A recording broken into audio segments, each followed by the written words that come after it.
BJP रो राज्य सभापति निकट रे जाइथिले नुआपड़ा सेठी जाइकरी कहउथिले जे जदि समाने विजयी हुंती बा सेठी बीजेपी विजयी हुए ताहले सेठी गोटे मेडिकल कॉलेज करिवे विभिन्न प्रतिश्रुति निर्वाचन समय रे समस्ते दियंती आपण माने विद्य देबे प्रतिश्रुति किंतु एमती प्रतिश्रुति दिया जायछि आपण से प्रतिश्रुति को केमती सम्मुखीन हेबे बा तार केमती काउंटर करिवे कोन लोकन कहबो चाहिबे देखନ୍ତୁ ଦୀର୍ଘ 16 ମାସ ହେଲା ଭାରତୀୟ ଜନତା ପାର୍ଟିର ସରକାର ଓଡ଼ିଶାରେ ଅଛନ୍ତି। କେନ୍ଦ୍ରରେ 11 ବର୍ଷ ଧରିକି ରହିଲେ। ହୁଁ ହୁଁ ନୂଆପଡ଼ା କଥା କେବେ ସେମାନେ ଚିନ୍ତା କରିନଥିଲେ।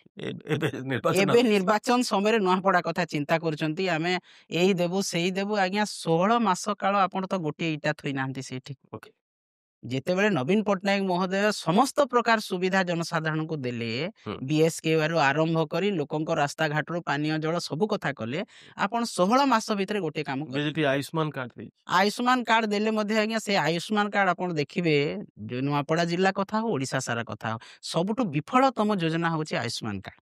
ଏବଂ ନବୀନ ପଟ୍ଟନାୟକ ମହୋଦୟ ଆଜି ଯାହା ଦେଇଥିଲେ ଲୋକଙ୍କ ପାଖକୁ ସେ ଯୋଜନା ପହଞ୍ଚି ପାରିଥିଲା। ଆଜି ଲୋକଙ୍କ ପାଖରୁ ଯୋଜନା କାଟି ଆଣୁଛନ୍ତି ହୁଁ ଭାରତୀୟ ଜନତା ପାର୍ଟିର ସରକାର।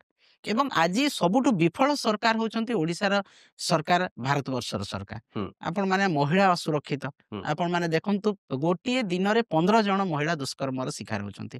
ଆପଣ ଯେତେବେଳେ ପେପର ଖୋଲିବେ ଖାଲି ଦୁଷ୍କର୍ମ ହତ୍ୟା ରାହାଜାନୀ ଡ୍ରଗ୍ସ ନିଶା କାରବାର ନାଇଁ ତା ଅର୍ଥ ଆପଣ କଣ ଏହା କହିବାକୁ ଚାହୁଁଛନ୍ତି ଯେ ବିଜେପି ଯାହା ପ୍ରତିଶ୍ରୁତି ଦଉଛି ସେ ପ୍ରତିଶ୍ରୁତି ତାଙ୍କର ଏଇ ଅତୀତର 16 ମାସର ସରକାରକୁ ଦେଖିକିରି ଲୋକ ଭାବିବେ ଯେ ମାନେ କରିବେନି ବୋଲି ନା କଣ ଦେଖନ୍ତୁ ଆପଣ କେବଳ ଏ 16 ମାସର ସରକାର ନୁହଁ ଯେତେବେଳେ ନିର୍ବାଚନ ପୂର୍ବରୁ ଆସିଥିଲେ ସେ କଣ କହିଥିଲେ ଲୋକଙ୍କୁ ଯୋଉ କଥା କହିଥିଲେ ଗୋଟିଏ କଥା ବି କାମରେ ଲଗେଇ ନାହାନ୍ତି। ହୁଁ ଆଜି ସମସ୍ତେ ଅସୁବିଧାରେ ଅଛନ୍ତି। ହୁଁ ମହିଳାଠୁ ନେଇକିରି ଆପଣଙ୍କର ଚାଷୀଠୁ ନେଇକିରି ସାଧାରଣ ଜନତା ସମସ୍ତେ ଅସୁବିଧାରେ।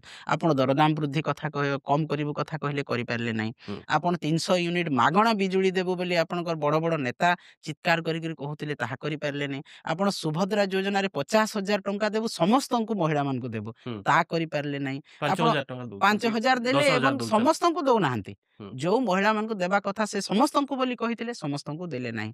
ଆଜି ମହିଳାମାନେ ଗୋଟିଏ ଦିନରେ ମାତ୍ର 27 ଟଙ୍କା ହୁଁ ମାସରେ 833 ଟଙ୍କା ଗୋଟେ ମହିଳା କଣ ଲକ୍ଷପତି ହେଇପାରିବ କୋଟିପତି ହେଇପାରିବ ସେଇ ଆଶା ବିଶ୍ୱାସ ଲୋକଙ୍କୁ ଦେଇଥିଲେ ମହିଳାମାନଙ୍କୁ ଏବଂ ମହିଳାମାନେ ସରଳ ବିଶ୍ୱାସରେ ତାଙ୍କୁ ଭୋଟ ଦେଇଥିଲେ। ତ ନିର୍ବାଚନ ପୂର୍ବରୁ 3100 ଟଙ୍କା ଚାଷୀମାନଙ୍କୁ ଦେବୁ ବୋଇଲେ ଆଜି ଗୋଟିଏ ବସ୍ତାରେ 20 କେଜି ଧାନ କଟା ହଉଛି 3100 ଟଙ୍କା ଡିଷ୍ଟ୍ରେସ୍ ସେଲ୍ ଆଜି ଧାନର। ଆଜି ସାରର ଅଭାବ କେବେ 24 ବର୍ଷ ଭିତରେ ଆମେ ଦେଖିନଥିଲୁ। ଚାଷୀମାନେ ସାରର ଅଭାବ ହେଲା ଲୋକ ସାର ଦେଇପାରିଲେନି ଧାନ ଆଜି ଫଳି ନାହିଁ। ଆଜି ମାର୍କେଟରେ ଧାନ ପଡି ରହିଛି ବସ୍ତା ବସ୍ତା ଧାନ ହଜାର ହଜାର ବସ୍ତା ଧାନ ପଡି ରହିଛି। ତ ଆଜି କୋଉ ପ୍ରତିଶ୍ରୁତି ସେମାନେ ପାଳନ କରିଛନ୍ତି ଯେ 16 ମାସ ଭିତରେ କରିନାହାନ୍ତି ନା ନିର୍ବାଚନ ପୂର୍ବରୁ ଯାହା ଦେଇଥିଲେ ତାହା ମଧ୍ୟ କରିନାହାନ୍ତି। ତେଣୁ ଲୋକେ କୋଉ ହିସାବରେ ଭରସା କରିବେ।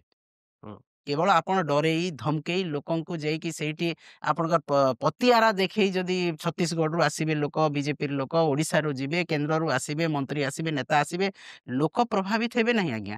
ଲୋକ ଜାଣି ସାରିଛନ୍ତି ଭାରତୀୟ ଜନତା ପାର୍ଟି କେତେ ମିଛ କହିପାରେ ନିର୍ବାଚନ ଲଢିବା ପାଇଁ କେତେ ପ୍ରାର୍ଥୀ ଚୋରି କରିପାରେ ନିର୍ବାଚନ ଲଢିବା ପାଇଁ ଲୋକ ଜାଣି ସାରିଲେ। ଆପଣଙ୍କୁ ଏଇଟା ପ୍ରାର୍ଥୀ ଚୋରି ବୋଲି କହିବେ ନିଶ୍ଚିତ ଏଇଟା ଭାବରେ ଆଜ୍ଞା ଭୋଟ ଚୋରି ଭାରତ ବର୍ଷରେ ହେଉଛି। ହୁଁ ଆଜି ପ୍ରାର୍ଥୀ ଚୋରି ହେଉଛି। ହୁଁ ଆପଣ ମାନେ ଦେଖିଲେ ଯେ ବିଜେଡିର ପ୍ରାର୍ଥୀକୁ ରାତାରାତି ସେମାନେ କବଳିତ କରି ନେଇକିରି ଗଲେ ଚୋରି କରିକି ତାଙ୍କ